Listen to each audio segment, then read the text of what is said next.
Shabbat shalom, Shabbat shalom, Shabbat shalom. How we doing out there? All right, we about to get ready to get off into this children's lesson today. But first, we're gonna, of course, go over the Ten Commandments.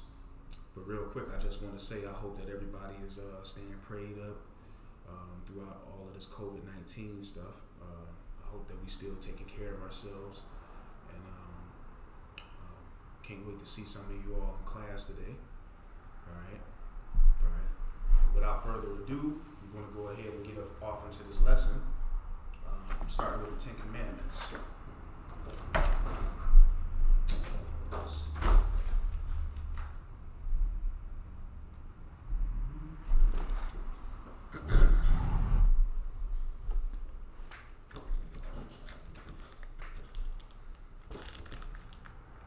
All right. So, Ten Commandments. All right, so first commandment is you shall have no other gods before me. All right, what is considered another god? Money. Magazines. Mm-hmm. Or fame.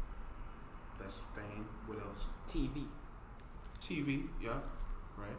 Usually with this one, right, is when you deal with this particular commandment, it's based on how much energy or how much effort you put into dealing with that particular object. So if it's money, usually people will do what? They'll work many hours just to make $1, right? So money, that's this first one. Pointed out money. Hold on. All right, pointed out money. He pointed out fame, power. All right, those are considered gods, depending on how much you serve them. All right, if it's to get money, sometimes people do illegal activity to get money. All right, selling drugs, murder, that type of thing, robbing, right? All things that's against the Most High. They'll break other commandments just to break this commandment, and it's funny, all right, because thou shalt not steal, which is another commandment. Well, they'll steal just to have money. But then you breaking two commandments because your love for money led you to break this commandment. You know what I mean? So, your love for money, because that's your God, led you to break the commandment, thou shalt not steal, right? Mm-hmm. So, yeah. Thou shalt have no other gods before me. You shall not make for yourself an idol. All right, so now this is talking about more of a physical, God that people may worship, which is still idolatry. Like you see that God in the back that people may bow down to. Now, of course, again, they got this little boy playing a video game. Well, that would more go along the lines of this over here, because how much time he's putting into playing the video game, right? He's putting more effort in playing the video game than serving the Most High, right? Mm-hmm. So it's still idolatry. I would just want to make sure I would point out the errors, because this is more talking about bowing down to an idol.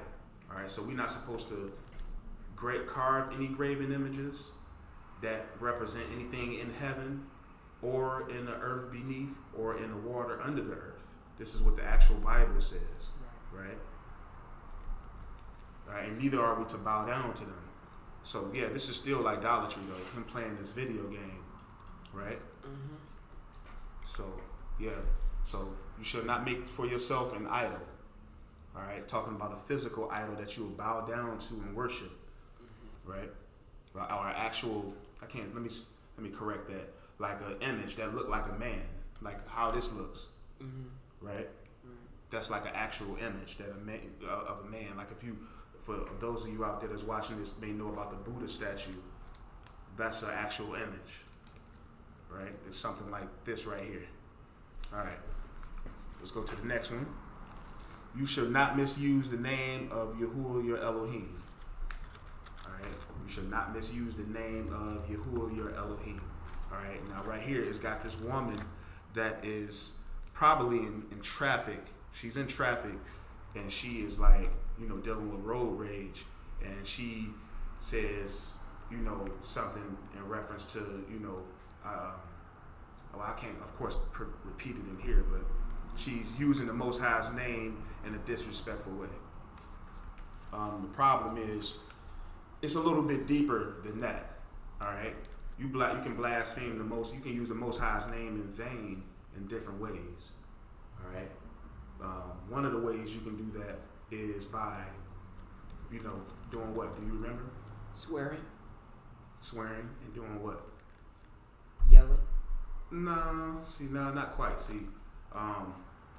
Swearing, yeah, but you're talking about in His name and then not upholding, your vow. Remember we talked about vows? Mm-hmm. That's one of the ways that we can defile or use His name in vain. All right, is by upholding something or making a vow and not upholding our vow. Making a promise in His name and not upholding it. The children of Israel sinned because they accepted the covenant with Him, right? And then they started to break the laws, statutes, and commandments that was attached to the covenant. So He stuck to His word and kicked them out of the land. They went into captivity, right? But they defiled His name by doing that, right? Because they accepted the covenant in His name, right? All right, here, let's go to the next one. Remember the Sabbath day by keeping it holy. Remember the Sabbath day by keeping it holy. How can we keep the Sabbath holy? Rest. What else? Read the Bible. Read the Bible. Watch VeggieTales. Watch VeggieTales, right? Mm-hmm. Right. So there's some things we can do. Rest, read the Bible, watch VeggieTales. You can pray. Mm-hmm. All right, get into prayer. Always needed. That's how we can keep the Sabbath holy. The key is separating this day from any other day. All right, so that's why you'll hear some people saying not to buy or sell, or not to do this, just not to do your own will, which is written in Isaiah 58:13, not to do your own will on the Sabbath day. All right, so anything that considers your own will and not the Most High's will, well, maybe you want to rethink how you can deal with the Sabbath a little bit better. All right, so yeah, we can watch VeggieTales. Which VeggieTales has a lot of moral topics on those cartoons, every one of them. So definitely watch VeggieTales, read your Bible, rest, all right, and pray. Honor your father and your mother, so that you may live long in the land Yahuwah, your Elohim, is giving you. Honor your father and your mother. Now, how can we honor our father and our mother?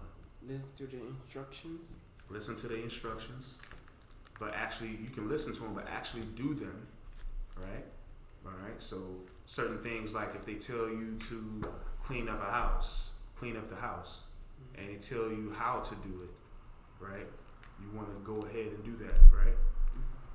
All right. So we can honor our father and our mother by never talking down on our father and mother, not necessarily cursing our father and mother.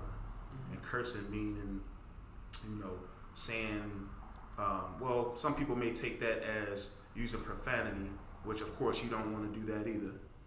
But when you talk about cursing, because that's actually a law, cursing as in, cursing the day that they was born, not wishing they was born, something like that, that would be disrespectful to your mother or your father.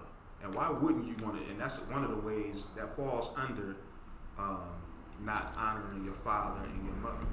And why wouldn't you want to do that? Like, think about that. Somebody cursed their born day, their birthday, the day that they was born. Why would a person actually do that? Because if you think about it, if you curse the day that they was born, right? Mm-hmm. Then you are wishing that you was never born because they had you. Right? Right. So we want to honor our father and our mother. All right, there's various ways to do that. From listening to instruction to always upholding their name in a righteous way. All right, always talking positive about them. Okay. All right. You never lie on your parents and say that they did something that's dishonoring to your parents. Okay.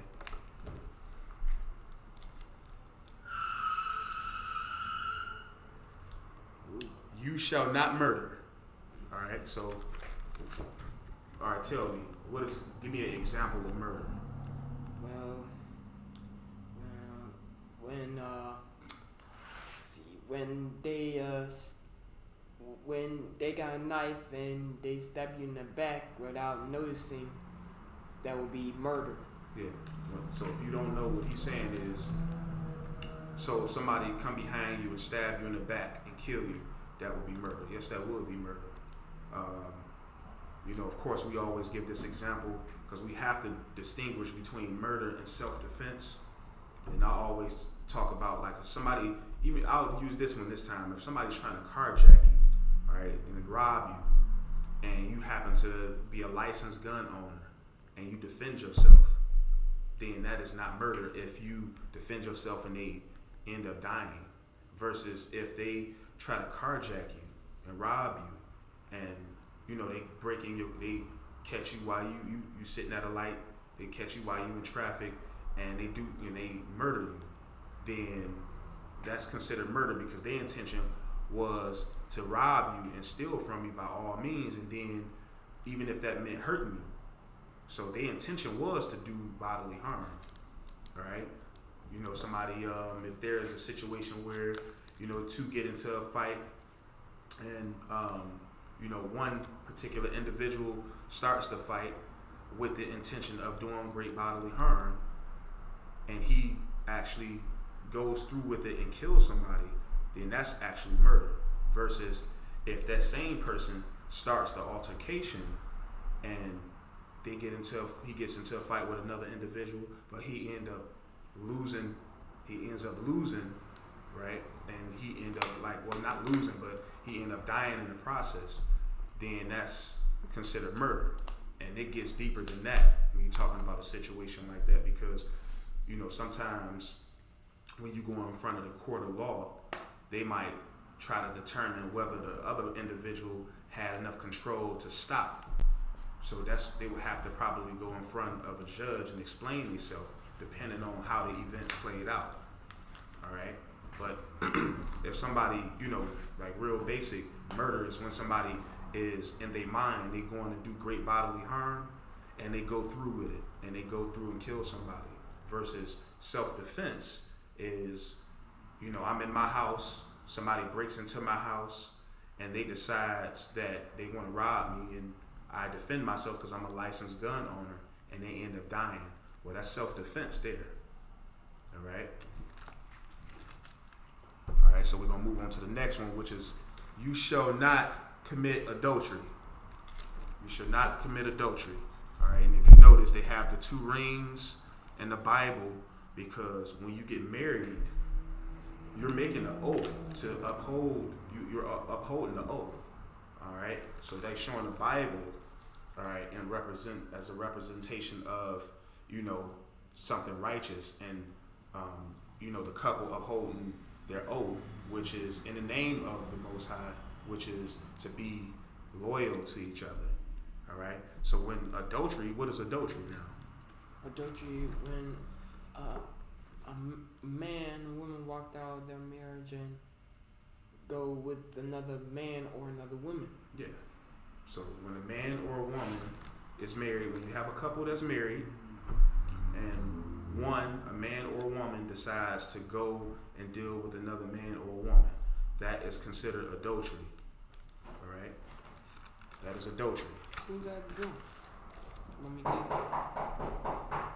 Here. Yes, go get that. All right. You shall not steal. You shall not steal.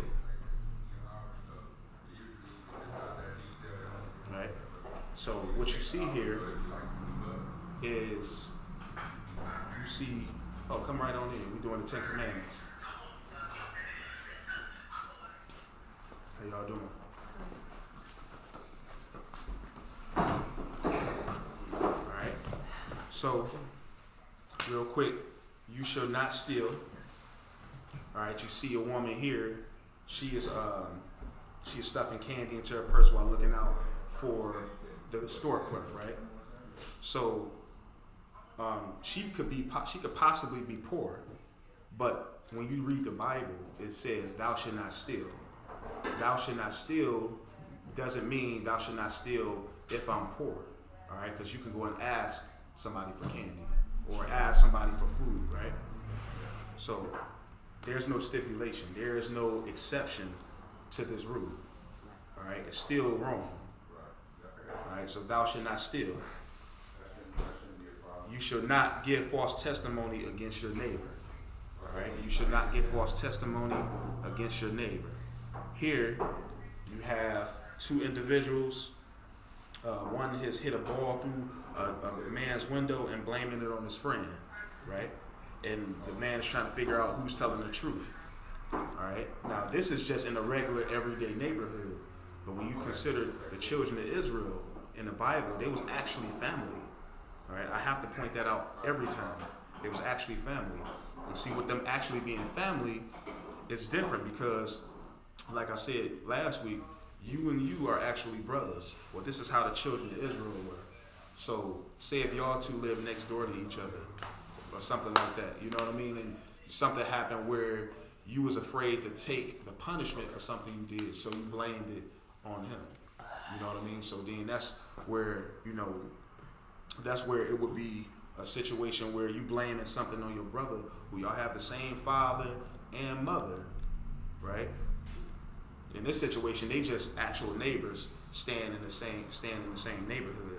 But you two would be like, y'all came from the same father. Well, that's how the children of Israel was. They came from the same father. So just imagine this situation happening where, someone in ancient Israel, you have this man hit a ball through a window and then he lie on his brother. They're actually brothers. You know what I mean? So that's where, it was much closely related.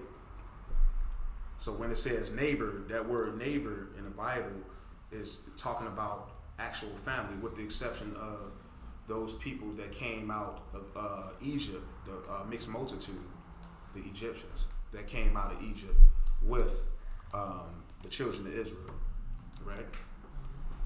So, yeah, you should not give false testimony against your neighbor. You shall not covet anything that belongs to your neighbor. All right? So again, there was family in Israel.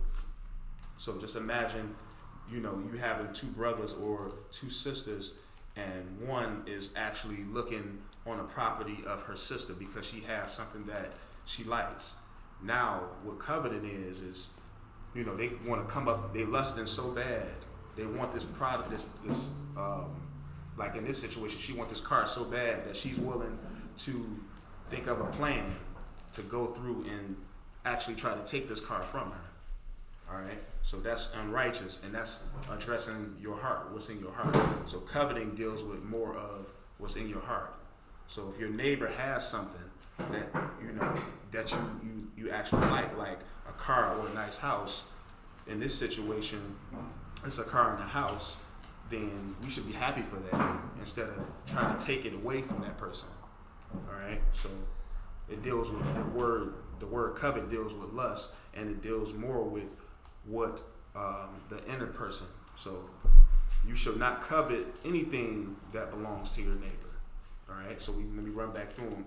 You shall have no other gods before me. Right? You shall not make for yourself an idol. You shall not misuse the name of Yahuwah Elohim. Remember the Sabbath day by keeping it holy. Honor your father and your mother, so that your days may be long in the land which Yahuwah your Elohim is giving you. You shall not murder. You shall not commit adultery. You shall not steal. You shall not give false testimony against your neighbor. You shall not covet anything that belongs to your neighbor. Right? All right, so that's the end of that, the 10 Commandments. All right, now we're going to go into today's lesson. Let me show some Bibles. Let me see. You got your Bible?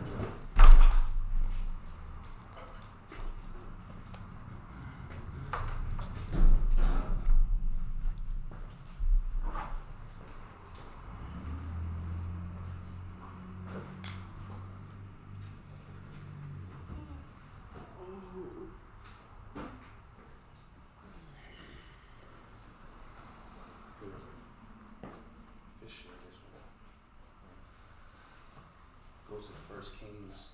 Everybody go to First Kings. First Kings chapter 3. Need help getting there? Yeah.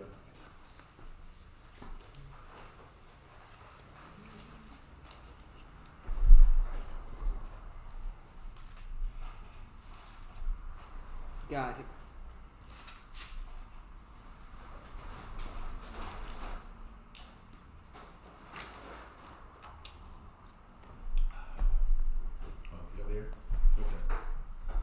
First Kings chapter 3 and verse 1. All right. This is Solomon's wisdom. We're talking about Solomon and how he now he's the king. All right. Remember, we talked about David for a long period of time. And now David has gotten old and passed away. And Solomon became the heir to the throne. He was the next up. So now we're talking about Solomon, who's now the king, is now going to ask the Most High how to, that he need wisdom to govern his kingdom, to take care of his kingdom, to be able to judge between right and wrong in his kingdom. Okay? All right, so this is 1 Kings chapter 3 and verse 1. And Solomon made affinity with Pharaoh, king of Egypt, and took Pharaoh's daughter and brought her into the city of David, until he had made an end of building his own house and the house of Yahuwah and the wall of Jerusalem round about.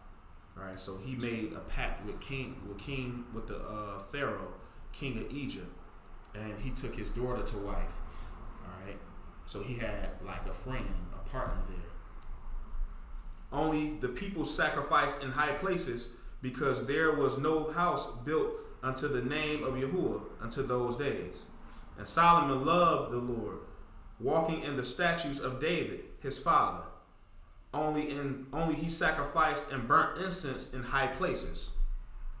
All right, so it says Solomon loved the Most High, just like his father. The only thing he did wrong was sacrifice and burn incense in high places. Right, verse 4. And the king went to Gibeon to sacrifice there, for that was the great high place. 1,000 burnt offerings did Solomon offer upon that altar. In Gibeon, Yahuwah appeared to Solomon in a dream by night. And Elohim said, ask what I shall give thee.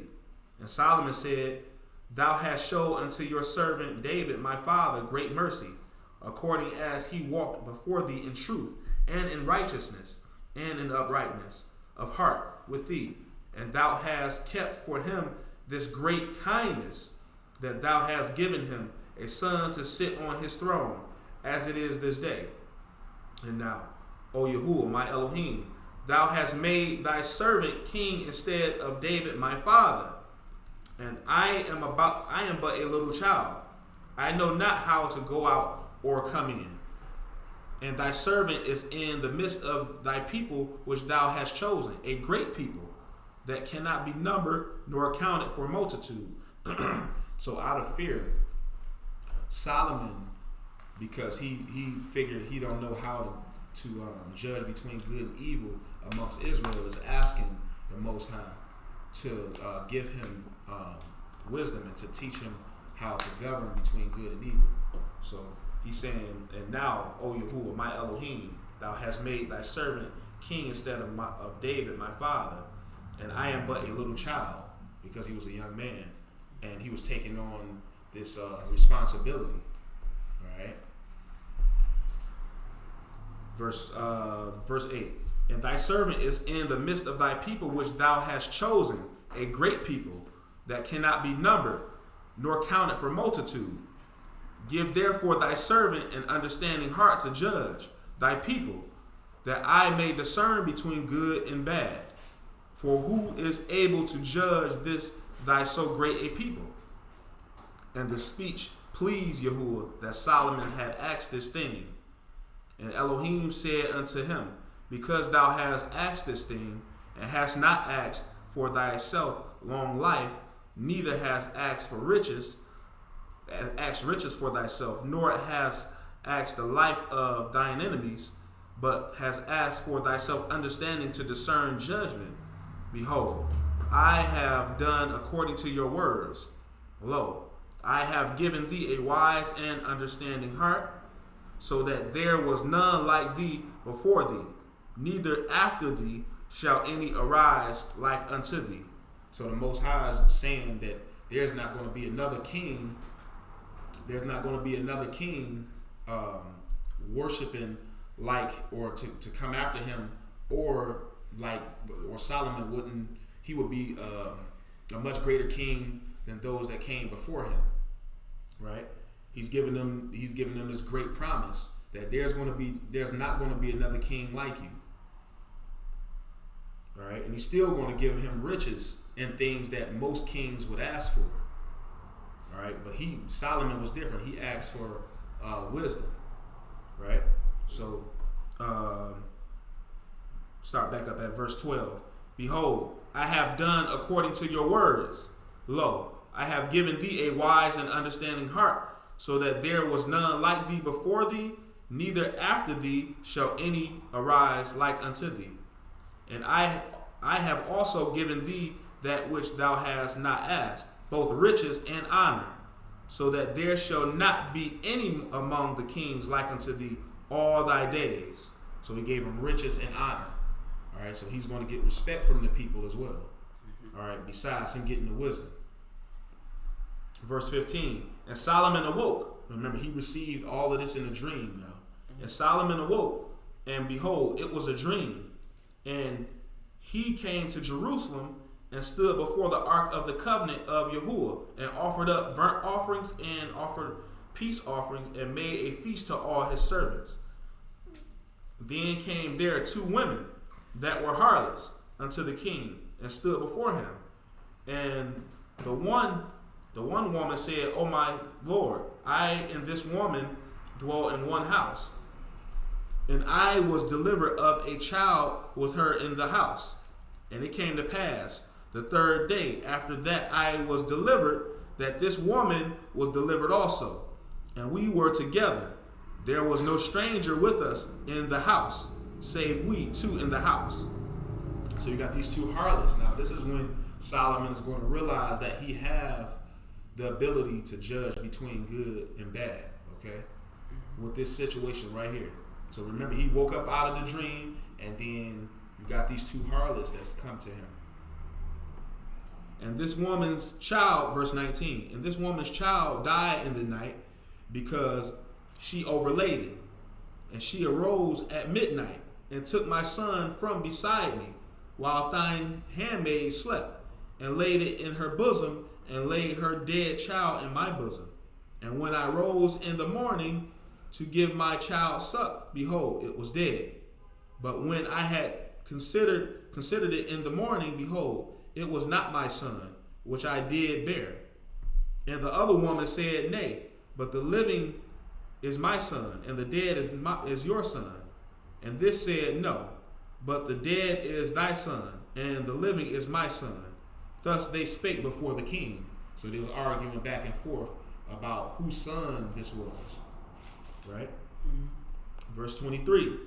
Then said the king, the one said, This is my son that liveth, and thy son is the dead.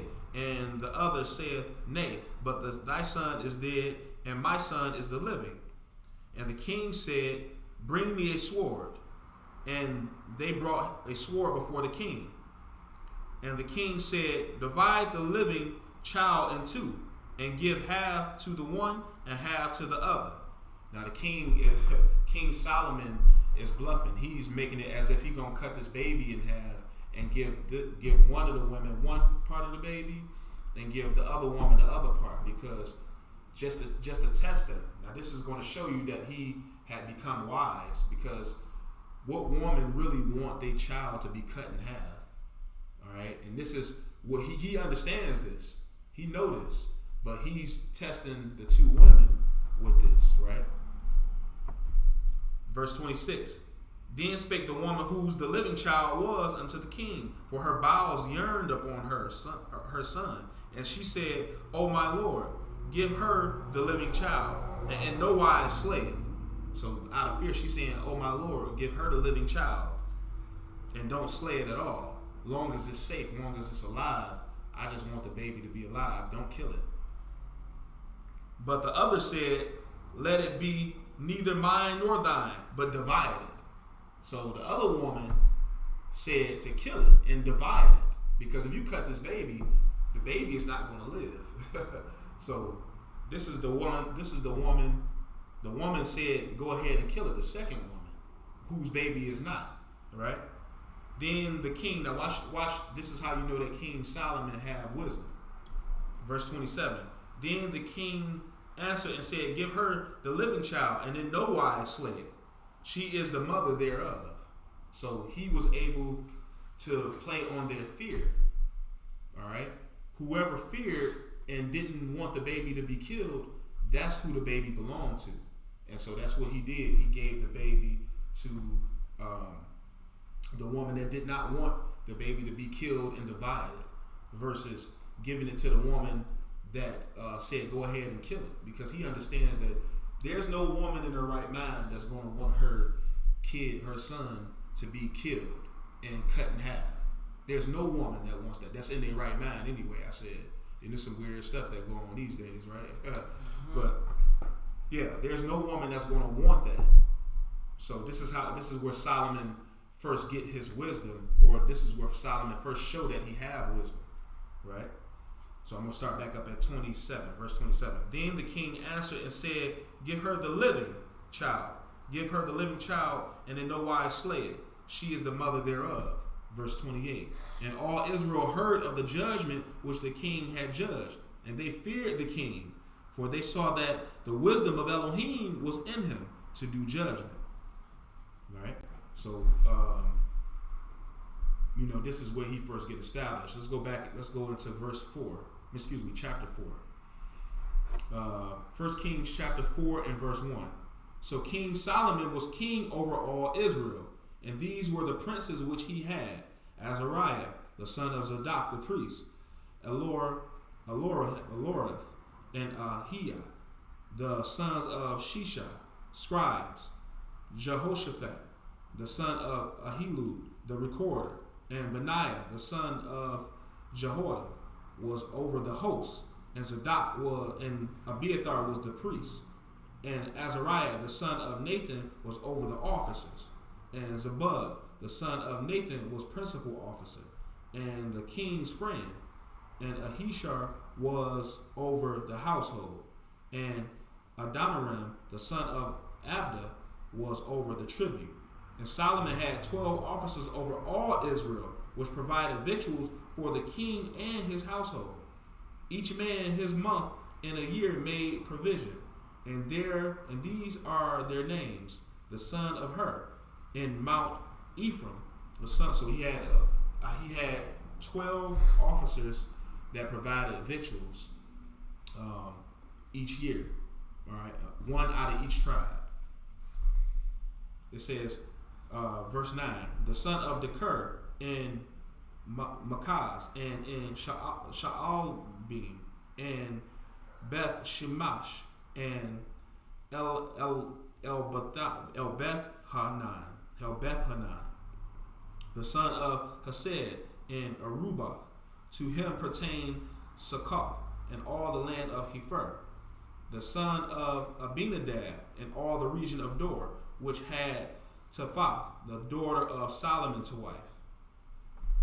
Baana, the son of Ahilud, to him pertained Ta'anak and Megiddo, and all but Beth Shan,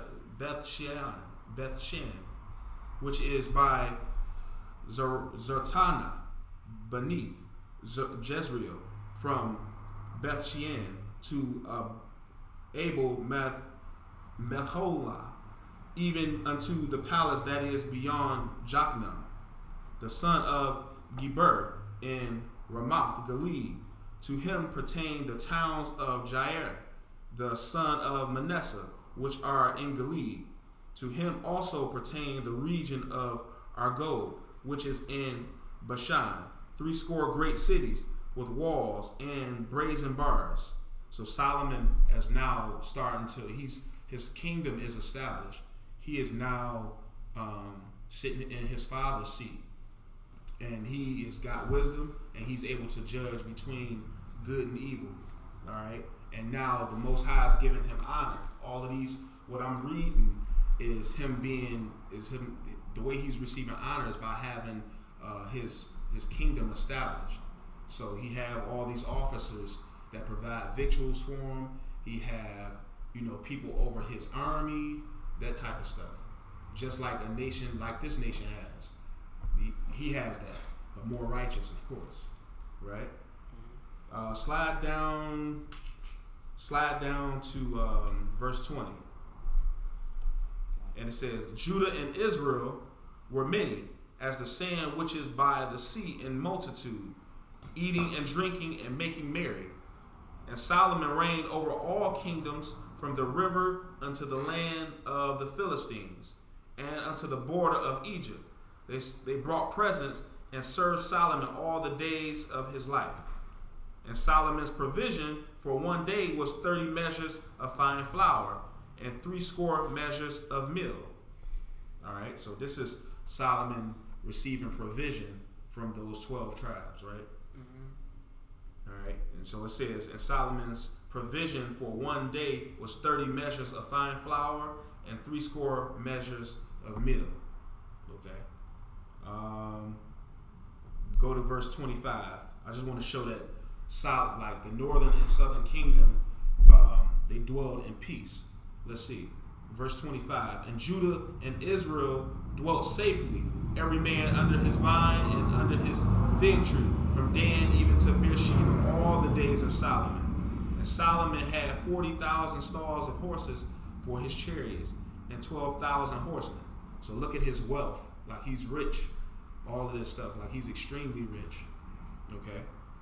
So just to give you a few attributes or a few things about Solomon, we're going to go more into Solomon next week. We'll go more into Solomon next week and see how he fell. All right? With that, we're going to wrap it up. Solomon's wisdom, he's receiving great honor.